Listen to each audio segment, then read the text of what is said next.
Hello and welcome. This is Alchemist X, and this is the weekly update for December 2nd. So, new this week is Lakina has a Holy Guard class change quest, as well as an accompanying limited memento. And then it's also the final week of the 7 Deadly Sins collab. And for that, we have a port raid that is going on for just this week. And otherwise, that is pretty much it. It's your last chance to do anything collab related, such as building up Elizabeth, the free unit, or trying to get King's Enlightened Gear skill, which requires hitting an Albion enemy. So there's a time limit on that. And then before we get into the maps, there's another time sensitive thing in the coin shop. If you haven't used all of the 4th anniversary celebration coins, that's running out this week too. So there are depending on what units you own, a lot of very good options, very hard to get shards, like for example, Dark Mirror, Dark Nyx, Andex, etc. So definitely use every last coin that you can for that. So first, let's talk about Lakina's map, because this one is a little bit different than the previous ones, because until now, all of the Holy Guard members have been people that are normal pool units, and they've got 3 times a day hard quests, so even if you didn't have them right away, generally speaking, you're more likely than not to have them, and then once you get them, fairly quick to raise, because you're getting minimum 3 shards a day, where it's usually doubled once every month or so. Lakina, however, is a different story, because she's not only limited, but she also has a EX hard quest. So that means you can't just farm shards until you have enough to transmute her. So you, generally speaking, would have had to have pulled her or gotten enough shards from like a shard type banner to transmute her, or buy them in the shop. That's an option. She's in the shop right now too. But because of that, there is a bigger opportunity cost in deciding to pursue this class. So as far as what I can tell from looking on the database, she has some cool things that she does. She can cover physical damage for other characters a la Daphne or Vettel, but she can also do the magic variant of that a la Phrase. And then she also seems to be just a fairly tanky unit with like buffs to her healing ability, different types of resistance like area attack res, elemental res.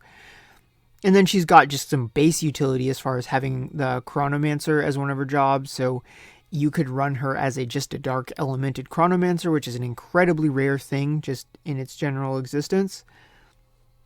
So I don't want to say that it's not worth doing. I didn't mean to imply that. It's just there is a type of scarcity involved here that hasn't been involved in the previous quests, and that was what I was trying to emphasize.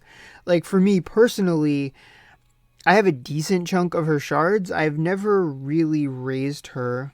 I got her to level 60 and mastered her job, but in order to get her ready to clear that map, I would need to basically give up all of my dark shards, and that means no raising either Merlin or Ambrosia. So that's definitely an opportunity cost. I'm leaning more towards doing it, but I'm going to give myself a little more time to decide.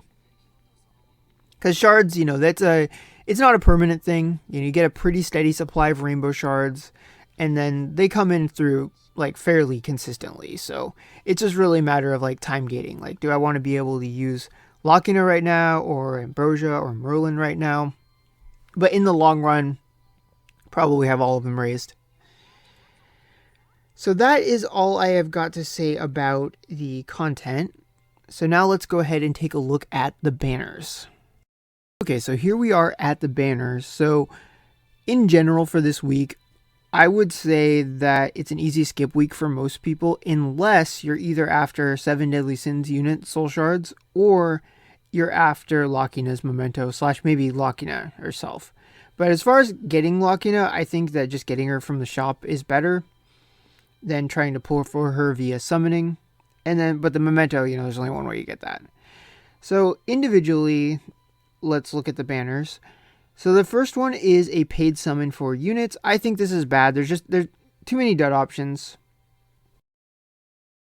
I usually will look at it like, what's the worst possible option? And if the worst possible option is like something like normal pool or just otherwise not enough rarity to justify its cost. I usually call that a skip. So this would definitely qualify there.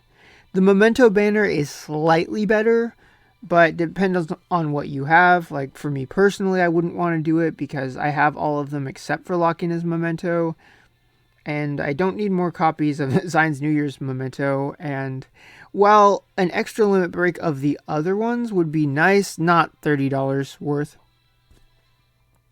So next we've got the coin banners for the 7 Deadly Sins units. And these ones just give you coins on every step, but otherwise nothing else is guaranteed. If you go all the way to the end, you get quite a bit of coins.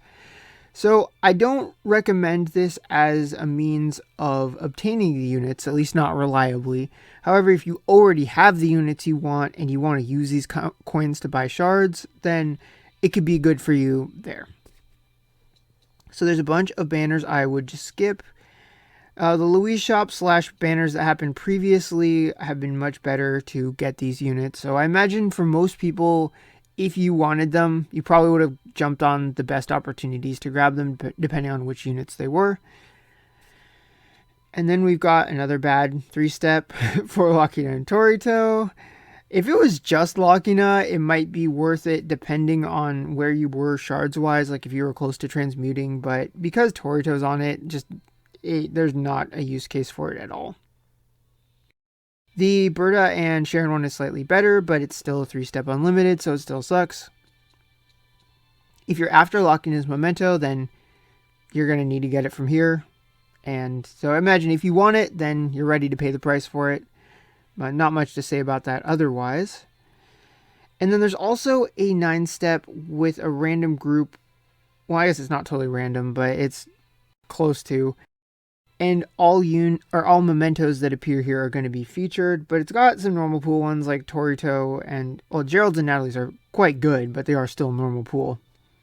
So in general, I don't really see this as being worthwhile for most people. I think most people would be better off just saving their discount tickets for Christmas and seeing what happens there. It's also the last chance to get any of the collab mementos if you happen to want them, or if you've been stacking your discount tickets for that, then these are still here for the rest of the week. And then there's also a gear summon, which usually is a waste of gems, because gear selectors tend to come on the regular enough interval that's why I don't talk about them much, especially because they had been largely supplanted by VCRs. So yeah, that is about it for the weekly update. So if you happen to be summoning, I wish you good luck, and I will see you all next time.